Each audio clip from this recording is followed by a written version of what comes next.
Hi, I'm Jessica Prax, and this past year and last year I did my senior thesis on eco-camping. Next slide, please. For my thesis and research, my thesis was camping is not just about the appreciation of nature, but can also be about coexisting with nature with the goal of minimizing impact. And for my research and my paper, I was researching ways to be eco-friendly within camping choices such as food, water, camping gear and equipment, campsite, waste removal, and transportation. Next, please. For my interview, I interviewed John Holden, who was the former owner of Blue Ridge Mountain Sports. I asked him about his camping trips. So he takes a lot of youth on backpacking trips throughout the Appalachian Trail and throughout Virginia. And so he was a great resource to have for my interview. I asked his opinion on campers leaving a trace and what he suggests for being more eco-friendly. So he pretty much confirmed what I had come up with in my research, which is we don't want to leave a trace, and I'd like to define trace for you just so you can kind of have an overall idea as to what that means, because I'll be talking about that throughout my presentation. So when I say trace, I just mean if anything you leave behind in nature that you brought with you or that wasn't there originally. So if you're walking out into a park and you eat a candy bar and you drop the wrapper on the ground, that would be leaving a trace. And so when I talk about trace, I just mean anything that you leave behind that wasn't originally there in the area.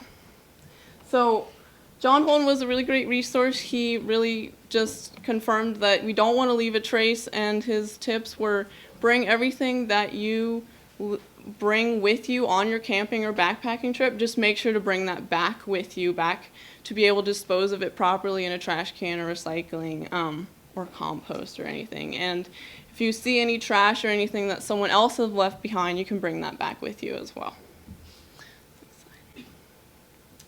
So for my project, I had a hands-on learning experience of my research that I did. And so I went on 4 different eco-friendly camping trips, each with the goal to be as eco-friendly as I could, to not leave a trace, but to also have not as much of an environmental footprint on the earth overall in the general scheme. So not just about the specific campsite that I was leaving, but the impact that all of these things, food, water, gear, campsite, and the waste and transportation was having on the earth as an overall impact. So throughout these trips, my goal was to be more environmentally friendly throughout. As I did more research and as I had the more experience throughout my camping trips.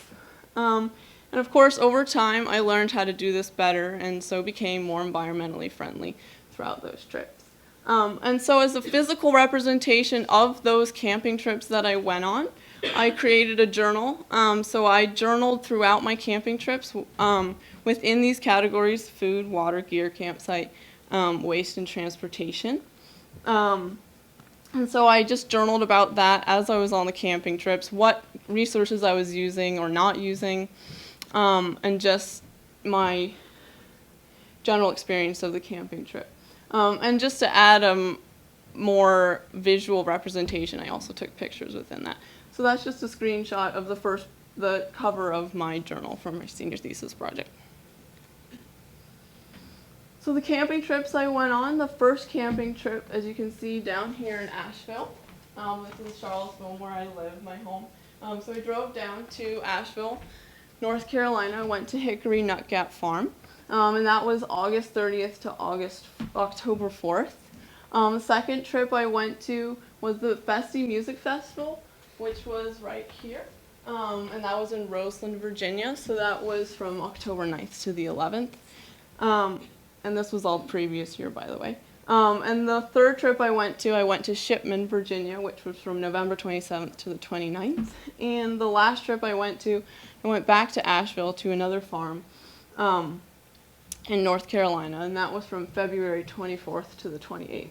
So you can see I went to a variety of different areas at different times of the year. I did have to do my camping trips during the earlier part of the year because I couldn't because of senior thesis timing and everything. I wasn't going to do them in the middle of the winter for obvious reasons. It's way too cold, a lot harder to camp during that time. And during the spring, I would have had to be finished with my project. And so I did that in the beginning of the year while also writing my senior thesis research paper. So that's just a map so you can kind of get a visual as to the places I went. So in my journal, I was recording my preparations and planning. So the first thing, these are just two screenshots. I don't want you to necessarily try to read those. They're just pictures of my journal of part of the resources in the campsite within my journal. So for my research, beginning of the year, I had a lot of books reading about camping, campsites to go to, national parks to go to, and just camping in general, camping lists, gear to bring, packing lists, and etc. I decided to not go to any pre-established camping sites. I didn't want to have the resources of a bathroom, running water, a fire pit, and have a lot of neighbors around us and kind of like a pre-established. I wanted to just go somewhere in nature and have the experience full-on camping within the nature itself. But I also was researching national parks to go to in the beginning, but I decided against that because it seemed a little bit unpredictable to me. I did have to pay money to be able to do that, and some of them I needed a pass. And it did seem unpredictable because a lot of times I'd have to go hiking to a site and then kind of find it. I wanted to really know where I was going. I was pretty new at camping. I mean, I'd gone camping, but not without adults. And this time I was just going with me and a couple of my friends, so I wanted to be safe. And I knew that, and so what I ended up doing was, for my both of my Asheville trips, and the one to Shipman, they were all on friends' properties, so I always had the backup of that house in case anything went tragically wrong. And the Festy trip I went to was actually within a community. We were next to people's tents, literally feet away from each other. So we had a community in which I could use other people's resources if I needed to and have help. And I also was close enough to home that I could have just left if there were any major issues. And then getting together packing lists. Over time that did change as I did more research for my paper. Within these categories of camping, I was able to better refine my list to more environmentally friendly options to bring on my camping trips over time. The next thing I would record would be the campsite. So when I would arrive at my friend's, so I went to 2 farms and then just another property and then to Festy. When I arrived at the campsite, I would look around, kind of scout out what would be the best place to be. So I didn't want to be near a road. I didn't want to be very close to a house or any resources. I wanted to be out in nature. And I wanted to be in an area that was decently flat so that we wouldn't be on a huge hill or incline. And so when I arrived, I'd pick a site that seemed to fit what I liked. And then I just kind of recorded over time what may have changed throughout the campsite, how I was having an effect on the campsite, if I was leaving any trace, or if I changed anything throughout the campsite while I was visiting there. So things that changed over time. The first actual trip I went to, we were hit by, the coast was hit by Hurricane Joaquin, so there was a lot of torrential rain and a lot of wind. And we didn't really know about that until really close up to the trip. And all these trips, as you can probably tell by the dates, are during school breaks, so that I'd have a decent amount of time to go on camping trips, not just go for a day or a night or anything. So for the first trip to Asheville, we were up on a hill It's actually that tiny picture there, but I have a larger one later that you can look at. It was up on a hill, and there was forest behind us, and I went to the flattest spot that I could. I didn't want to be under the trees because we didn't want any branches to fall on us and potentially kill us or anything tragic like that. And what I learned is with that, when there's torrential rain and you're on a hill, the rain is still going to come into your tent. So our tent ended up getting soaking wet, and I'll talk about a little bit more about that later. And then with Festi, it was a much different experience than just being one tent in the middle of a field or a forest. We were right next to other tents and campers, so we could use other resources, use other people, not use other people, but use their campsite or their gear. And so that was really nice to have that community, to have that balance and support system there. But the whole festival was kind of our campsite. So we had porta potties on site and trash cans, there were food vendors, and everything. So we could use all of those resources as our campsite. And it wasn't just where our tent was, it was the whole entire area. So that was a really interesting experience, and I really enjoyed that. The next thing that I would record would be the resources I used. So I'd write down all the things I brought for my packing list. And those things would change over time. Not super dramatically, but some things definitely did change. So that would just be the food that I brought, the gas that I was using, and the gear that I was bringing. And the next thing that I recorded were the meals that I was eating. So the first trip I went to Asheville. I decided to go to Asheville because I wanted to visit Warren Wilson College, which I will be attending in the fall. And we did eat meal at the school, and then I also went out and met some friends, so I went out and ate a decent amount of times, and I don't think that we would have had enough nutritious food if we hadn't gone out and eaten those times. So that was definitely something I needed to keep in mind for the next camping trip. Okay, we need to have the right kinds of food, nutritious food, not just non-perishable food, and enough of it. And then I also ended up bringing clothing that wasn't really fit for being outdoors in super rainy weather. I needed to bring rain gear, and just more outdoorsy clothes, not like flimsy clothes that I ended up bringing for the first couple of trips. And then I would record the lessons that I learned. And then just photos. So you can go to the next slide, please. So the lessons that I learned. How to plan better. So the first camping trip, we were just coming back from 9th week, so I didn't have that time to plan or prepare beforehand. I had to do that the week before. And so that was kind of difficult, because right when we landed, we ended up going straight down to Roanoke to split up the trip. And so we ended up having to really scramble to get that trip to work. One of my friends backed out, and so it didn't feel safe for two girls to go alone, so we had to invite two of our guy friends at the very last minute. Thankfully, they could come and kind of saved my trip, so that I could do my camping trip.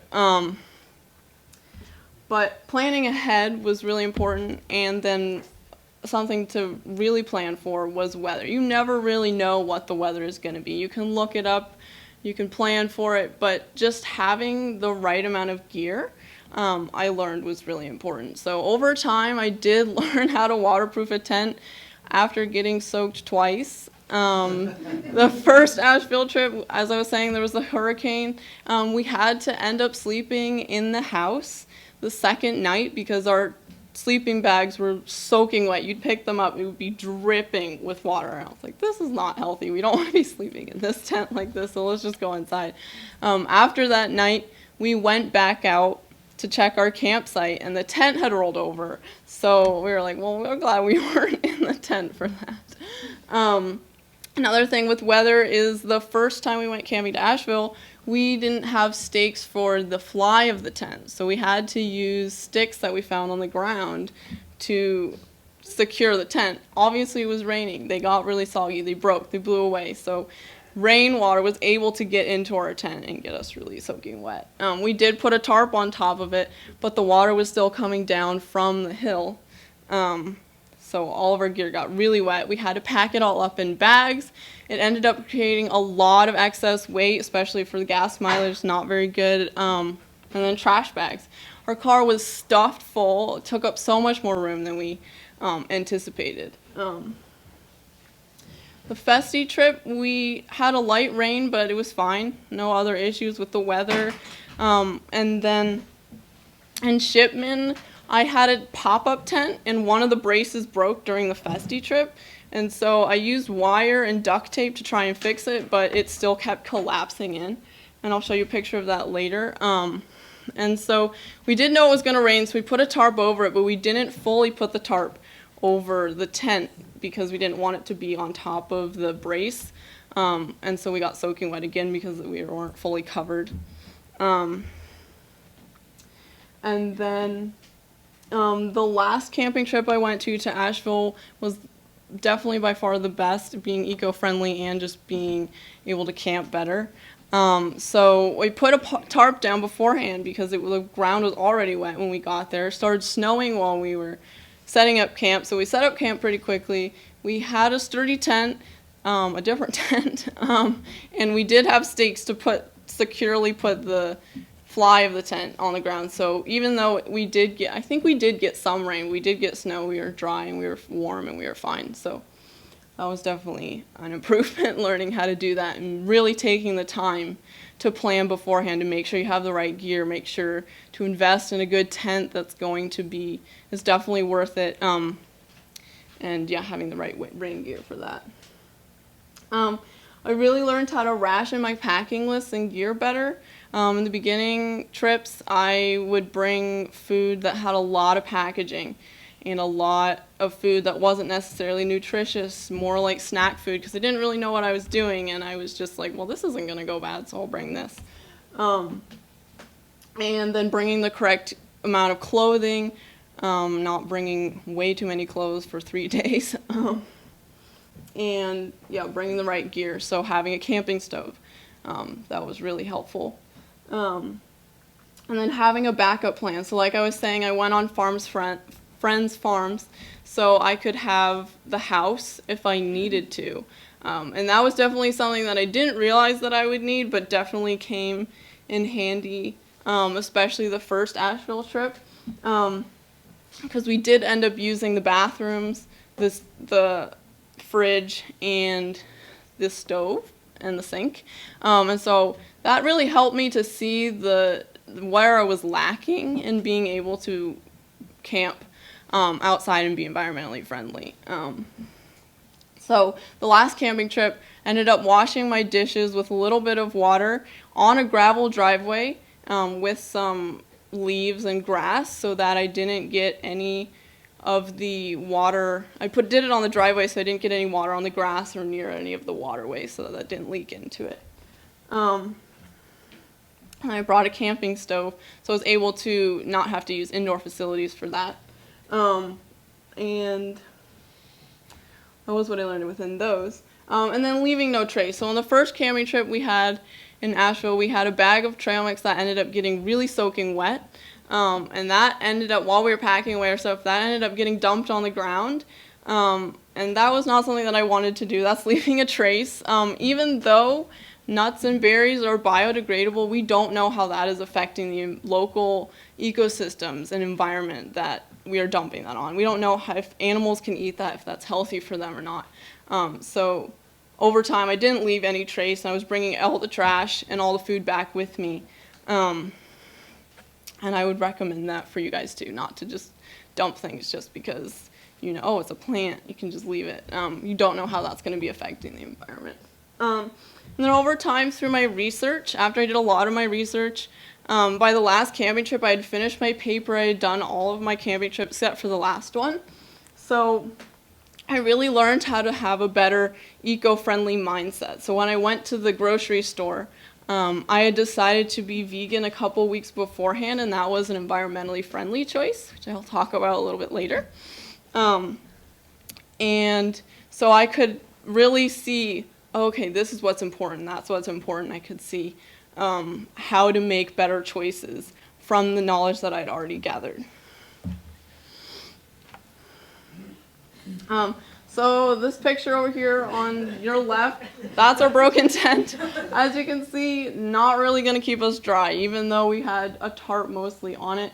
Anytime that someone would touch the edge of the tent or go in and out of the tent, the brace would fall down and break. It punctured a hole in the tent, also creating another leak problem. And this tent is now not usable, so that's going to waste. On the right, this is the last tent I used on the last camping trip I went to Asheville. And as you can see, we have a tarp. I don't know if you can see it, but there's a tarp underneath the tent, and we have the fly and everything set up. And that's just the concise amount of gear we had. Brought our own water, a camping stove, and our gear. Next slide, please. And so as I was researching, I kind of got into this wormhole of food and how to be environmentally friendly in food. As you can see, food has a lot of different categories. Each food has a different thing and there are different ways of making food and growing food. And so one of the most important things that I found was shopping local. So I drew this little picture down below for you. A lot of you might not realize how many miles your food has on it if it's not local. It's coming from somewhere else. If it's out of season, it's going to be coming from across seas. If you're eating something that isn't going to be growing, like apples, isn't going to be growing in Virginia in the dead of winter, that's coming from somewhere else that has to be shipped and driven. So corn, then has to go on a truck. Starts at the farm, goes on a truck. It might have to go overseas on a ship. Then another truck to go to a bigger store where they distribute it to different stores. Then it goes on another truck in which it goes to the last store that it ends up at. And then you go to the store, you buy the corn, and then you drive home. And then you can eat your corn. So if you're buying local, that's probably just two places. There's the farm, and then driving to the farmer's market, and then you driving to the farmer's market and driving home. So that can really reduce your impact by buying local. And that's also supporting local businesses and farmers. The next thing I learned about was organic. So a lot of unorganic farms, they'll have monocrops, and that just means that they'll take one corn crop and they'll plant it in this one area and keep planting it and planting it and planting it and planting it until there are almost no nutrients left in this one plot of soil. So the way organic farmers will do it is they'll rotate their crops. So they'll put corn, and then they'll put beans, and they'll put potatoes. And each different plant is using a different amount of nutrients in the soil. And so it gives the soil time to recover so that it's still viable to be able to plant within. Organic does not use pesticides. So pesticides are sprayed on plants. Those are to kill bugs. A lot of them are neurotoxins to bugs. That's going to leak into the waterways. It's going to leak into the soil. That's all going to end up going everywhere. Everything's connected. The waterways go to the oceans, etc. And then genetically modified organisms, GMOs. We don't fully know how GMOs are going to be affecting our environment in the long run. They haven't been around for that long in order for us to understand how they're affecting our bodies or how they're affecting the environment. But they will put pesticide resistors within the DNA of the plant so that it's resisting the pesticides, which are sprayed onto the plant. And so just going local, organic can really reduce your footprint. Next slide, please. And then I went into research about meat and animal products. So to raise cattle or chicken or pigs or anything, that's using a decent amount of land. They can't just all be into these little tiny pens, though they sometimes will put them in these little tiny pens, which is kind of sad. But now they're cutting down the Amazon rainforest, which is said to be the lungs of the earth, just to have cattle farms so that we can have enough beef. And to me, that's really sad. The Amazon rainforest is home to thousands and thousands of different species, and it's a huge ecosystem, and it really has a positive effect on the whole earth and keeping the earth healthy. They also use a lot of water, and they're giving off methane gas, And so that's leaking into, again, the soil and the waterways, which has a negative effect on the earth overall. So here I just have over here on the right, water consumption. So from planting the seed to washing the product, for 1 pound of lettuce, it takes 23 gallons of water. For 1 pound of chicken, it takes 815 gallons of water to process. And for beef, it takes 5,214 gallons of water. And that includes the plants that the animal is eating, and then watering the plants, watering the animal, and then cleaning the meat and processing it. And a shower is about 2.1 gallons of water per minute. So if you were to have a 1 pound beef, like a burger, that would be equivalent of, in water, just the amount of water that you'd be using would be a 41-hour shower. So that is a lot of water. So just by reducing your animal consumption and by animal products, you're really reducing the amount of water that you're using and saving a lot of trees and land. And then packaging. This is pretty straightforward. If something has a lot of packaging or is really processed, it's going through a lot of different places in which it's getting a lot of different packaging. That packaging has to go somewhere. In the wasteland, in the oceans, that's going to be going somewhere.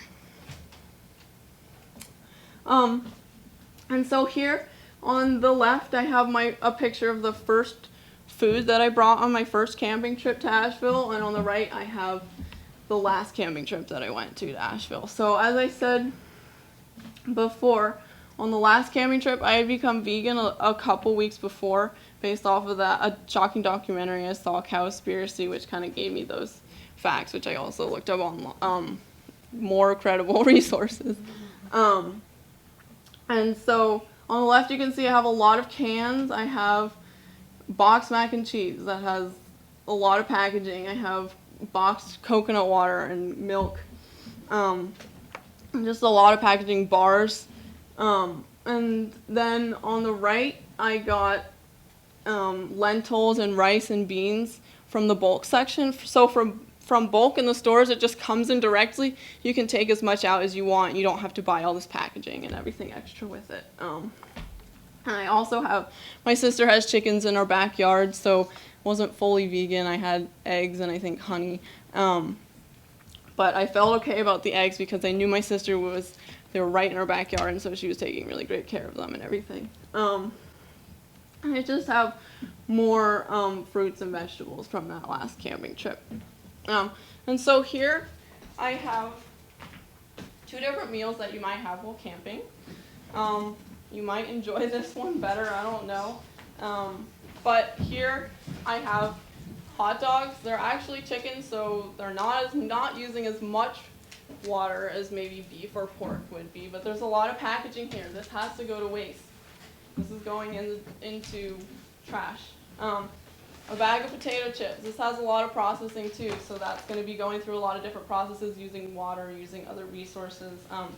That also has to go in the trash. Canned beans, using a can. This has to go to waste. Mustard and ketchup. These are all going to go into waste as well. And then I have styrofoam. This is the worst thing you could use, is styrofoam. It never biodegrades. You can't recycle it. It is never going away. It's going into the environment. And then a plastic plate and plastic cutlery. So all these things are going to be going to waste and have a much heavier effect on the environment. Over here, I have from bulk rice and lentils. You can also get those organic and local, and that will really reduce your consumption. I have a carrot and celery, which you could add to that, make a soup or something, and our onions. So these are all organic. You can get them local as well. That's really going to that completely reduces your packaging. Besides this, and since it doesn't have animal products, it's going to have less of an effect as well. And also have apple. And then bringing your own water. And then your own cutlery and things. I can do the next slide. So just to conclude, things to keep in mind when being environmentally conscious. Every single thing makes a difference. So you might think, oh, I just leave this one little piece of plastic on the ground, it's not going to really matter. Well, that's going somewhere. That's going into the environment. That's going into the waterways. That's affecting our environment. Even though trash is going into landfills on our earth, at least it's contained and in one space. So if you just bring your trash with you, dispose of it properly, you're definitely reducing your footprint. And then just be aware of your surroundings when you're in nature or when you're camping. Don't trample mushrooms you see on the ground. Try to get it in an area where you're not going to be killing off a bunch of different plants or anything. And then just not leaving a trace. So I just have here on the left the trash that I brought back from my camping trip and wasn't leaving it on the ground. And then here, this is just one of the beautiful places that I stayed while camping. Thank you. I can now take your questions.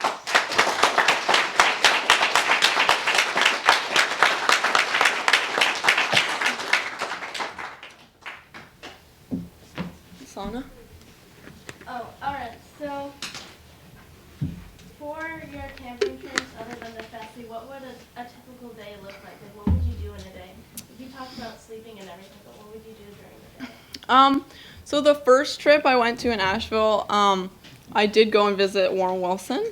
And then other times I was visiting Asheville to kind of see the area, so I was driving around and using mileage for that. And then the last Asheville trip, I was the one in Shipman, I actually had to be writing my paper, so I didn't get to spend a lot of time outside. So I was actually inside just typing, and then kind of just sleeping in the tent, which I wasn't happy about. I wish I had planned that better.